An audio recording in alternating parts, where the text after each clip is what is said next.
La división de la URSS en 4 zonas y el despliegue de las tropas de la OTAN en su territorio. Como resultado de los bombardeos masivos y de los subsiguientes combates, morirían 80 millones de personas, es decir, la mayor parte de la población del enorme país.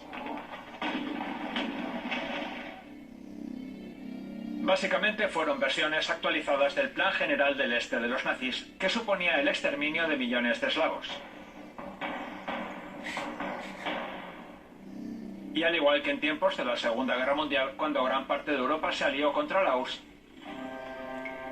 Estados Unidos reuniría a todas las naciones de la OTAN bajo el paraguas de la Operación Drop Shot.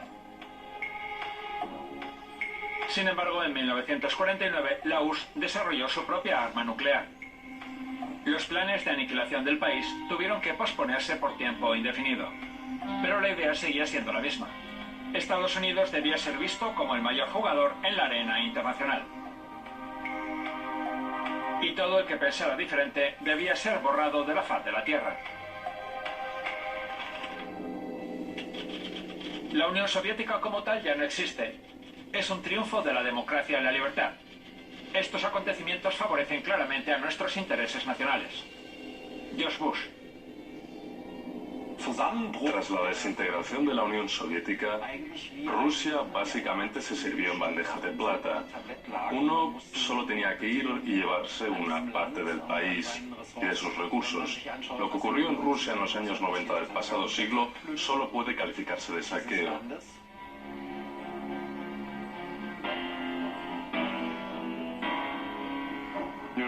Estados Unidos se convirtió en el país indispensable.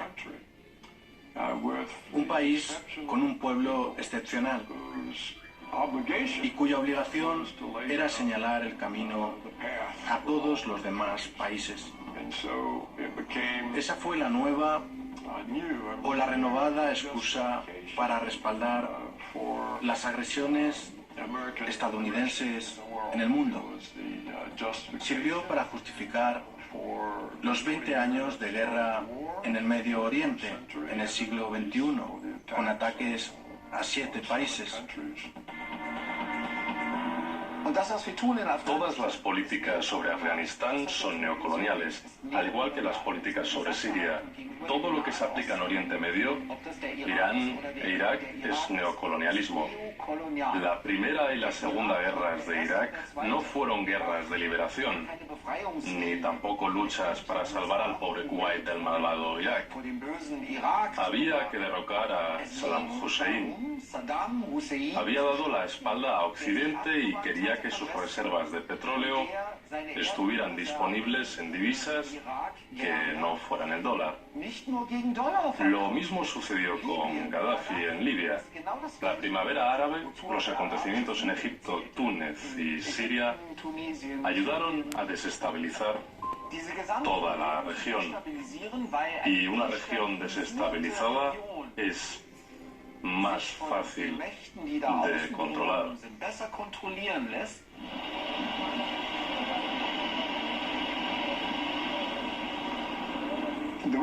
La razón por la que la hegemonía estadounidense es tan peligrosa es porque niega la soberanía de otros países.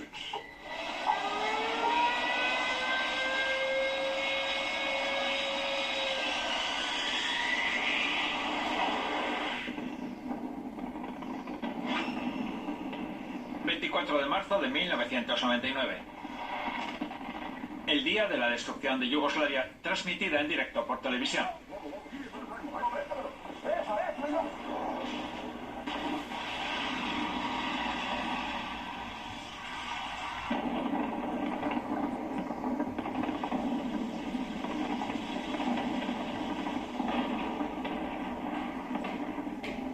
El abogado Serbian Aleksic y el general Božidar Delic fueron testigos de los hechos y aún recuerdan aquellos terribles días. Fuimos de los primeros países que tuvieron que lidiar con esta llamada democracia estadounidense. Lo que vivimos fue una tragedia. Un pequeño país se enfrentó a una poderosa alianza que, sin la autorización de Naciones Unidas, atacó a Serbia y Montenegro, provocando un enorme desastre. La operación Fuerza Aliada ha sido calificada de genocidio. Se justificó con la excusa de acabar con el tiránico régimen de Slobodan Milosevic. Pero muchos dicen que la verdadera razón fue la independencia económica de Yugoslavia y su rechazo a entrar en la OTAN. Con la desaparición del Pacto de Varsovia, el mundo se había vuelto unipolar. Mientras existió el Pacto de Varsovia, no se disparó ni una sola bala en Europa. No hubo guerras. El Pacto de Varsovia dejó de existir. Se disolvió. E inmediatamente estalló una guerra en los Balcanes. Hubo grandes daños, 120.000 millones de dólares en daños y más de 3.000 muertos, incluidos 87 niños.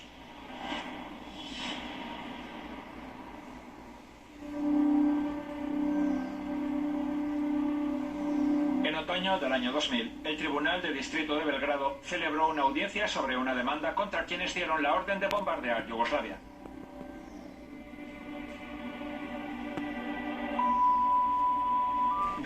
Yo presidí la sala jurisdiccional del Tribunal Supremo de Belgrado que condenó a Clinton, Blair, Solana y otros. Entre los condenados a 20 años de prisión estaban el presidente francés Jacques Chirac, el canciller alemán Gerhard Schröder, la secretaria de Estado de Estados Unidos Madeleine Albright, el secretario general de la OTAN Javier Solana, el comandante supremo aliado para Europa Wesley Clark y también los ministros de Relaciones Exteriores y de Defensa de la OTAN. Uno de los crímenes por los que fueron condenados los líderes de la OTAN es el uso de armas militares prohibidas, bombas de racimo y municiones con uranio.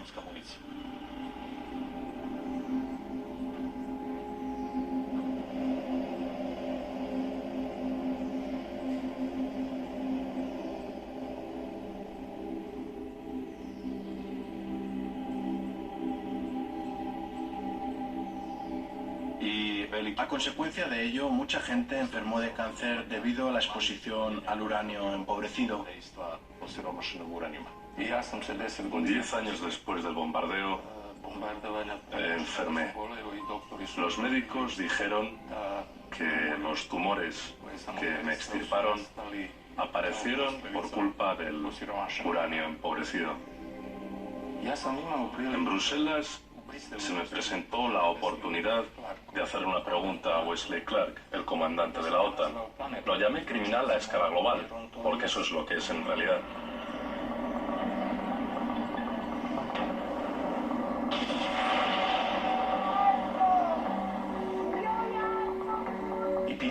Le pregunté, ¿cómo pudo atacar a mi país, que no representaba ninguna amenaza, sin la autorización del Consejo de Seguridad de la ONU? Y dijo, es cierto, no teníamos la autorización del Consejo de Seguridad de la ONU, pero llegamos a un consenso dentro de la OTAN.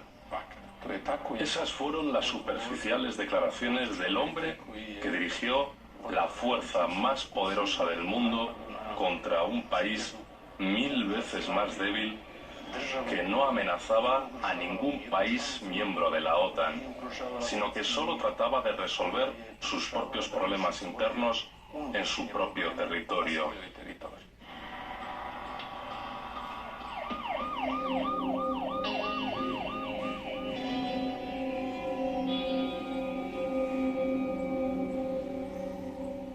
También fue la guerra vicaria, destinada a mostrar a Rusia, a la nueva Rusia, que le convenía no ir demasiado lejos. Si la Unión Soviética no hubiera logrado crear su propia bomba atómica, en ese escenario se habría derrumbado y habría sido destruida mucho antes que Yugoslavia.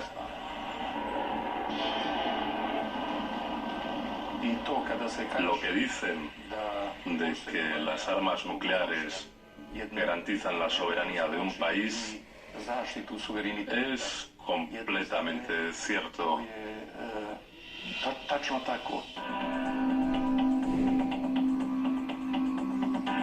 Tras la disolución del Pacto de Varsovia, la OTAN se expandió hacia el este pese a haber prometido no hacerlo.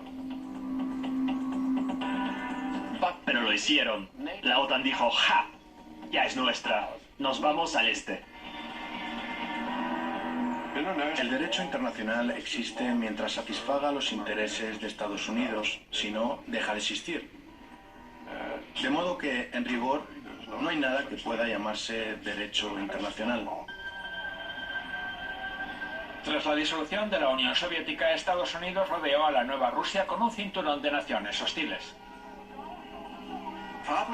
Las revoluciones de colores se pusieron de moda cuando quedó claro que era un recurso más razonable, más barato y más fiable que enviar tropas a otro país.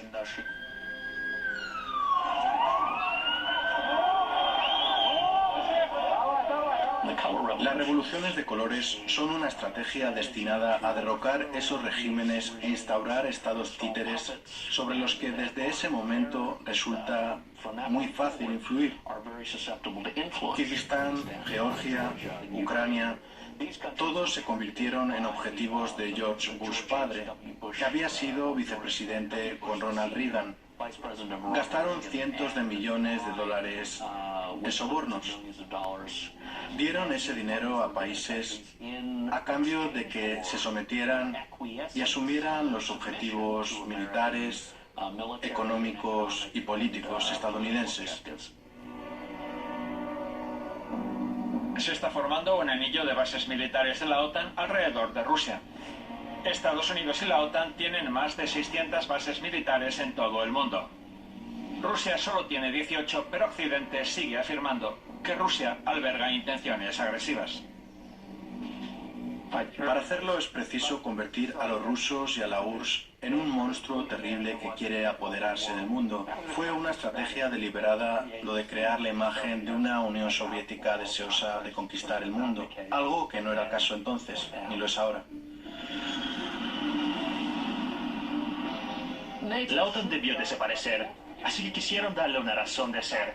Se trata de los intereses de la maquinaria empresarial de la OTAN, porque no olvidemos que si se disolviera la OTAN, los accionistas de las grandes empresas armamentísticas de Estados Unidos y otros países perderían muchos millones y cada uno de ellos tendría un solo yate en vez de dos. Y Dios mío, eso sería terrible. Hay un modo sencillo de justificarnos ante el resto del mundo. Diremos que nos vimos obligados a apoderarnos del territorio, poner orden y mantener la seguridad. Adolf Hitler. Llevar el orden, la seguridad y la democracia es la razón usada hoy en día para justificar las guerras modernas que ha emprendido la OTAN bajo la dirección de Estados Unidos. La OTAN es una herramienta para ejercer el control militar, económico y político sobre determinadas regiones de nuestro planeta. Los países molestos y los líderes molestos se convierten en el rostro del enemigo. Solo puedes ir a la guerra si le muestras a tu pueblo la imagen de un enemigo. Rusia vuelve a convertirse en ese enemigo.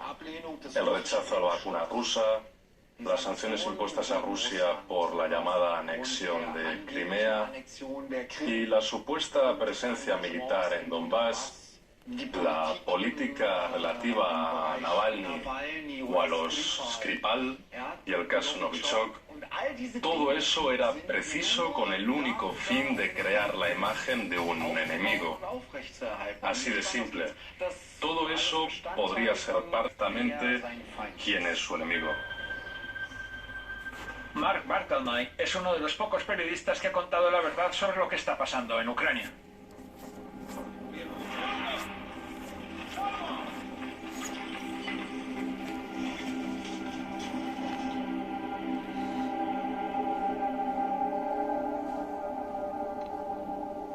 su documental La agonía ucraniana, causó revuelo en el mundo occidental.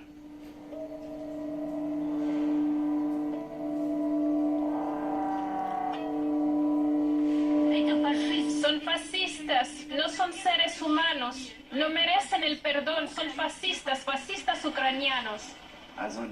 Apenas se está informando de lo que está sucediendo en Ucrania ahora mismo.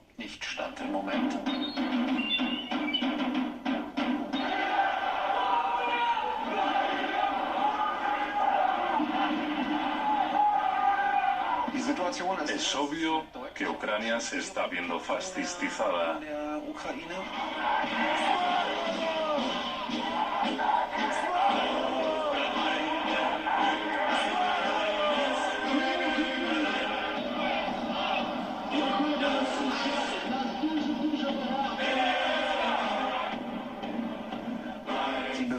Europa simplemente se niega a percatarse del camino que Ucrania está siguiendo.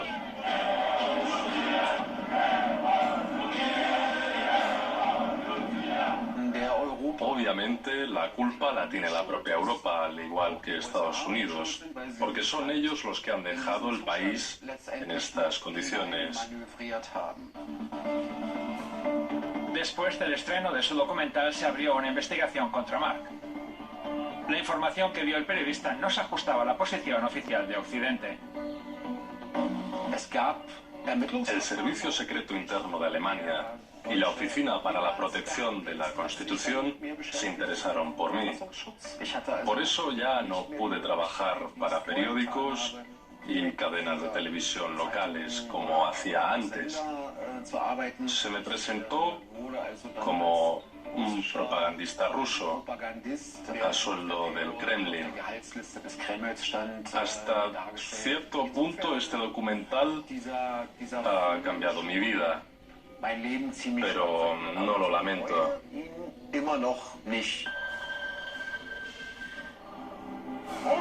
¡Ucrania!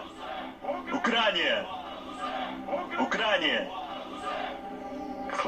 Evidentemente, la cuestión de si los seguidores del movimiento de Stepan Bandera están reviviendo el nazismo no preocupa en absoluto a Estados Unidos ni a la OTAN. Cualquier cosa que haga que los ucranianos se muestren dispuestos a dar problemas a Rusia es bien recibida. Estados Unidos apoya este conflicto en el que aparentemente Ucrania planea implicar a Rusia. Los políticos estadounidenses no están de acuerdo en muchos asuntos, pero hay algo en lo que siempre coinciden: el excepcionalismo estadounidense. ¿Pero en qué consiste? Así lo explica el periodista estadounidense y ganador del premio Pulitzer, Eric Lichtblau. Los estadounidenses, como Barack Obama y otros, creen en el concepto del excepcionalismo estadounidense, que creo que significa vivir según estándares morales más elevados y basados en la democracia, la libertad y los derechos humanos. Y esto es simplemente una falsedad. En parte, el excepcionalismo permite hacer cualquier cosa sin miedo a sufrir repercusiones. Y también es una señal dirigida al mundo de que el excepcionalismo que Estados Unidos usa en sus planes militares es una de las mayores amenazas para la población de diversos países.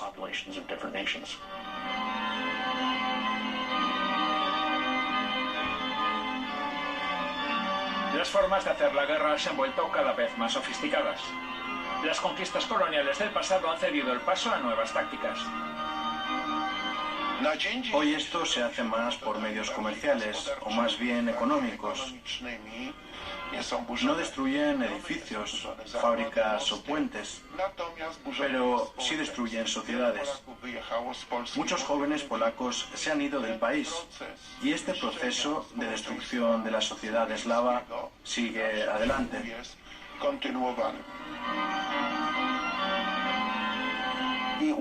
La Unión Europea no es una estructura tan pacífica como se podría creer. Se parece más a una construcción basada en el control económico y fiscal, y también en el control político.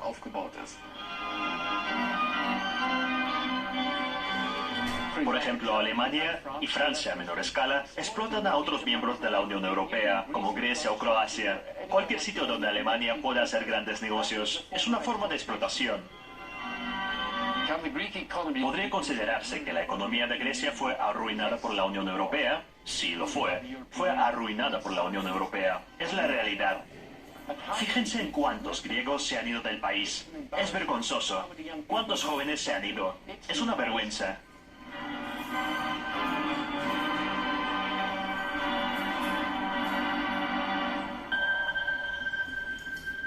Los recursos se están agotando, pero aún así, otro intento de dividir el mundo se ha convertido en un punto importante de la agenda de hoy. El capitalismo tiene que controlar los mercados, tiene que controlar los recursos. Si no puede hacerlo, ya tiene que recurrir a medios más duros con el fin de acceder a regiones y países independientes y soberanos, algo que puede llevar a la guerra.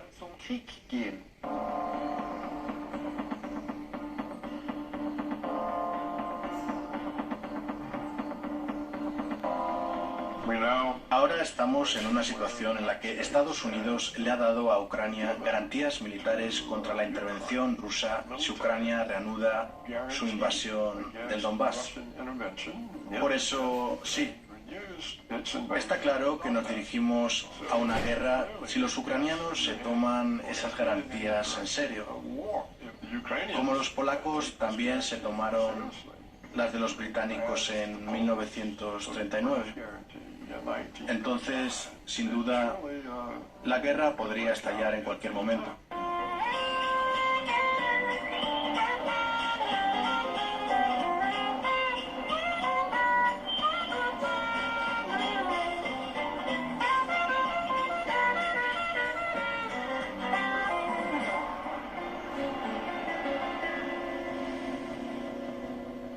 No, los estadounidenses de a pie no quieren combatir.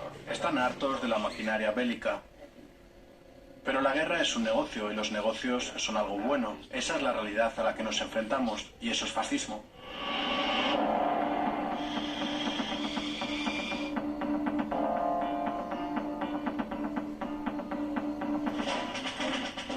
La historia se repite.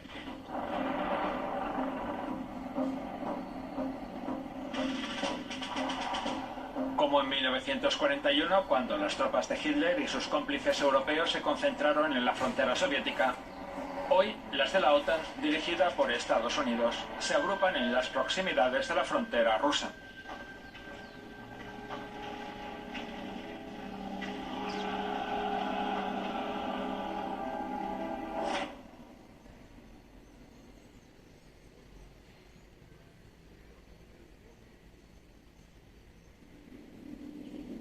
La historia nos enseña que el hombre no aprende nada de la historia.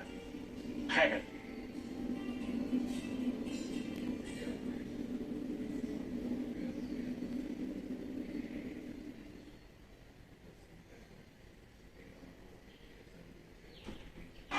Soy Max Kaiser con mi guía de supervivencia al final que usan para ganar dinero. Así es, los fondos de cobertura son del todo irresponsables y nosotros venga a meter dinero en ellos. Desestabilizando la economía mundial. Hay que protegerse y estar informado. Vea Kaiserfort en español. Ha sido consecuencia de lo que ya llevamos viviendo